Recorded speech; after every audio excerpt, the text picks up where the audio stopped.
Minister గారు 1 minute అధ్యక్ష, ఎక్కువ తీసుకో, 1 నిమిషం ఎక్స్ట్రా తీసుకో అధ్యక్ష. వరి వ్యవసాయం గురించి సభ్యులు క్వశ్చన్ వేశారు అధ్యక్ష. రాజుగారు ఫోన్ అధ్యక్ష, హౌస్లో కూడా ఫోన్ మాట్లాడతారా సార్? మన అందరికీ తెలుసు, ఆహార అలవాట్లన్నీ కూడా మారాయి అధ్యక్ష. ఒకప్పుడు అందరం కూడా వరి అంటే చాలా ప్రీతిపాత్రమైనటువంటి పంట. ప్రతి ఒక్కరూ తెల్లన్నం అంటే చాలా ఇష్టంగా తిన్నటువంటి రోజులు కూడా గతంలో ఉండే. రాను రాను ఆహారపు అలవాట్లు మారడం వల్ల వరి అన్నం తినడం చాలా వరకు తగ్గిపోయిన విషయం మనందరికి కూడా తెలుసు అధ్యక్ష. ఈరోజు చంద్రబాబు నాయుడు గారి దయ వల్ల, ఎన్డీఏ ప్రభుత్వం తీసుకున్నటువంటి చర్యల వల్ల ఇరిగేషన్ ప్రాజెక్టులన్నీ కూడా కంప్లీట్ అవ్వడం, స్వతంత్రం వచ్చిన తర్వాత ఇంతవరకు నీరు చూడనటువంటి ప్రాంతాలు కూడా నీరు చూస్తున్నటువంటి పరిస్థితిని కూడా మనమే చూస్తున్నాం అధ్యక్ష. అయితే రైతాంగం కూడా నీరు కనబడిందంటే వరి వ్యవసాయం తప్ప ఇంకొక వ్యవసాయం పెట్టడం లేదు అధ్యక్ష. ఎందుకు ఈ మాట చెప్తున్నానంటే, మనందరం కలిసి ఈరోజు శాసనసభ్యులం కానీ ఈరోజు రైతులకి ఎడ్యుకేట్ చేయవలసినటువంటి అవసరం ఉంది అధ్యక్ష.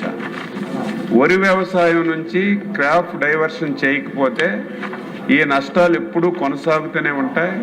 రైతులు ఎప్పుడు కూడా ఇబ్బందులు పడడం జరుగుతుంది అధ్యక్ష. అందుకే ప్రభుత్వం కూడా ప్రధానంగా దృష్టి పెట్టి వరి నుంచి క్రాప్ని డైవర్ట్ చేయడానికి అన్ని విధాల ప్రయత్నం చేస్తూనే వరిలో కూడా అధ్యక్ష నాణ్యమైనటువంటి రకాలు, ఇప్పుడే గౌరవ శాసనసభ్యులు చెప్పినట్టుగా ఎవరు తీసుకున్న ఈరోజు కోటా బియ్యం ఇచ్చినా, హాస్టల్స్కి మనం రైస్ ఇచ్చినా ప్రతి వారు స్పెషల్ వెరైటీ అడుగుతున్నారు తప్ప కామన్ వెరైటీ ఎవరు తిన్నటువంటి పరిస్థితి కూడా లేదు అధ్యక్ష.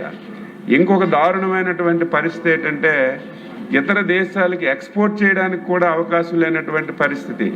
దీనివల్ల ప్రభుత్వాల మీద భారం పడడం ఒకటైతే, పండించిన రైతుకు కూడా గిట్టుబాటు ధర రాక చాలా ఇబ్బందులు పడుతున్నారు అధ్యక్ష.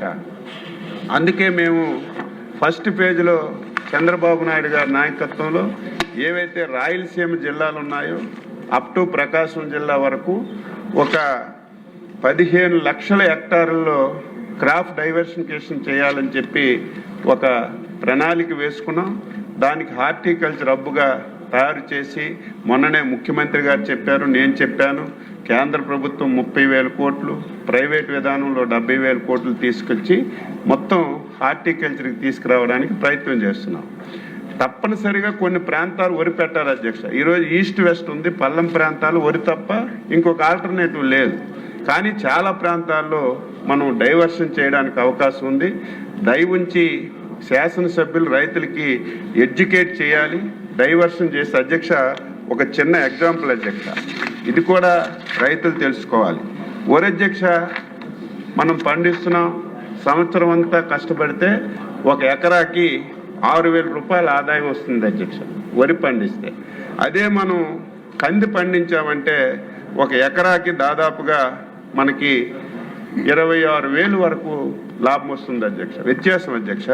అదేవిధంగా మినుములు పండిస్తే మనకి ఒక ఎకరాకి దాదాపుగా 21,000 లాభం వస్తుంది అధ్యక్ష. అదేవిధంగా జొన్న పండిస్తే ఒక ఎకరాకి 16,000 లాభం వస్తుంది. అదేవిధంగా పామాయిల్ అధ్యక్ష, చాలా బెస్ట్ క్రాప్ ఈ రాష్ట్రంలో ఏదైనా ఉందంటే పామాయిల్ అధ్యక్ష. చాలా మందికి కూడా తెలుసు, పామాయిల్లో ఇంటర్ క్రాప్ కూడా వచ్చింది. ఈరోజు కోకో వేస్తున్నారు, కొన్ని దగ్గర మిరియాలు వేస్తున్నారు, అదనంగా కూడా లాభం వస్తుంది. ఈరోజు పామాయిల్ వల్ల ఒక రైతుకి ఒక సంవత్సరానికి 1,50,000 లాభం వస్తుంది అధ్యక్ష. 20,000 ఇస్తున్నాం, ఎప్పుడు ఈ రాష్ట్రంలో ఎవరికి ఇవ్వనటువంటి ధర ఇస్తున్నాం. ఈరోజు దానికి కావలసినటువంటి అన్ని సదుపాయాలు కూడా ప్రభుత్వమే సమకూరుస్తుంది అధ్యక్ష. వాళ్ళు డైవర్షన్ అవుతామని చెప్తే ఇమీడియట్గా ప్రభుత్వం యాక్షన్ తీసుకొని వాళ్ళకు మొక్కలు ఇస్తున్నాం, సలహాలు సూచనలు ఇస్తున్నాం, డ్రిప్ ఇస్తున్నాం, స్ప్రింక్లర్ ఇస్తున్నాం, మళ్ళీ కొనే కార్యక్రమం తీసుకొని ఈరోజు పామాయిల్కి చాలా ప్రోత్సహిస్తున్నాం. దయ ఉంచి శాసనసభ్యులందరూ కూడా డైవర్షన్ చేయకపోతే రైతుకు మేలు జరిగే పరిస్థితి లేదు. ఎప్పుడు వరి అంటే మనం చాలా ఇబ్బందులు పడతామని చెప్పి ఈ సభ ద్వారా రైతులకి శాసనసభ్యులకి తెలియజేస్తున్నాను. తప్పనిసరిగా వరి కూడా కొంత అవసరం. దానికి ఇప్పటికే మా వ్యవసాయ విశ్వవిద్యాలయ సైంటిస్టులకి అందరికీ ఆదేశాలు ఇచ్చాం. ఏదో పాత వరి వంగడాలు కాకుండా ఇప్పుడు వరి వంగడాల్లో కూడా మార్పు తీసుకొచ్చి ఎవరైతే తింటున్నారో, ఎవరైతే యూసేజ్ చేస్తున్నారో ఆ రకాలనే మనం ప్రోత్సహించాలి. ఆ రకాల విత్తనాలకే మనం సబ్సిడీ ఇవ్వాలని ఒక నిర్ణయం తీసుకొని ముందుకెళ్తున్నామని కూడా ఈ సందర్భంగా తెలియజేస్తున్నాను. న్యాచురల్ ఫార్మింగ్ కూడా అత్యధిక ప్రాధాన్యత ఇస్తున్నాం. కేంద్ర ప్రభుత్వం చాలా చొరవ తీసుకుంటుంది. తప్పనిసరిగా న్యాచురల్ ఫార్మింగ్ కూడా ముందుకెళ్తామని ఈ సందర్భంగా తెలియజేస్తున్నాను. అధ్యక్ష, కౌలు రైతుల అధ్యక్ష 2014-19లో కౌలు రైతులకి విపరీతంగా మనం రుణాలు ఇచ్చేవాళ్ళం. దురదృష్టవశాత్తు 19లో ప్రభుత్వం మారిన తర్వాత కౌలు రైతుల చట్టాన్ని మార్చారు అధ్యక్ష. ఎవరైతే ఓనర్ ఉన్నారో ఓనర్ సంతకం పెడితే తప్ప కౌలు రైతులకి లోన్లు ఇచ్చే పరిస్థితి లేదు.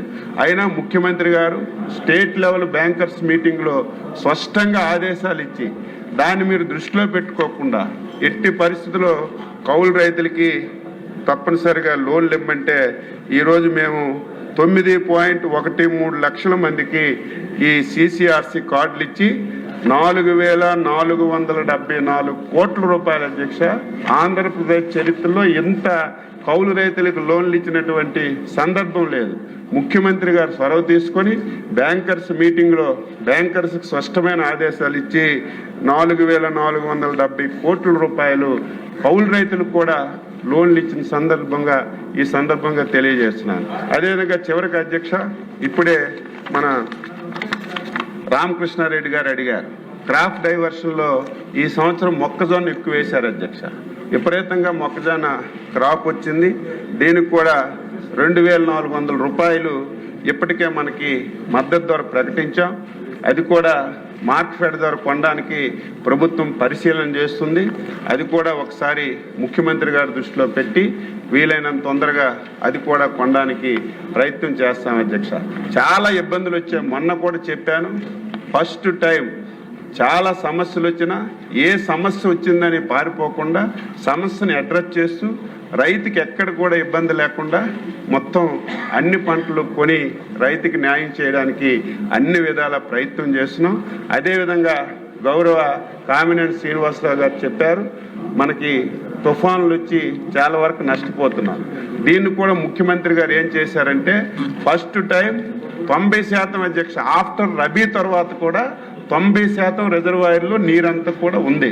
ఒకప్పుడు నీరు లేక జూన్లో జూలైలో మనం ఖరీఫ్ పండించేవాళ్ళం. ఈ సంవత్సరం ఎట్టి పరిస్థితుల్లో మేము క్యాంపులు పెడుతున్నాం. మీరు కూడా రైతులకు ఎడ్యుకేట్ చేయండి. 2 మాసాలు ముందుకి ఖరీఫ్ తీసుకురావాలని ప్లాన్ చేస్తున్నాం. రేపు మే నెలలోనే ఖరీఫ్ వస్తే 2 మాసాల ముందు మనకు ఖరీఫ్ పండితే ఎప్పుడైనా సరే అనుకోకుండా విపత్తులు వస్తే దాని బారి నుంచి తప్పించుకొని రైతుకు మేలు చేయడానికి అవకాశం ఉంటుంది.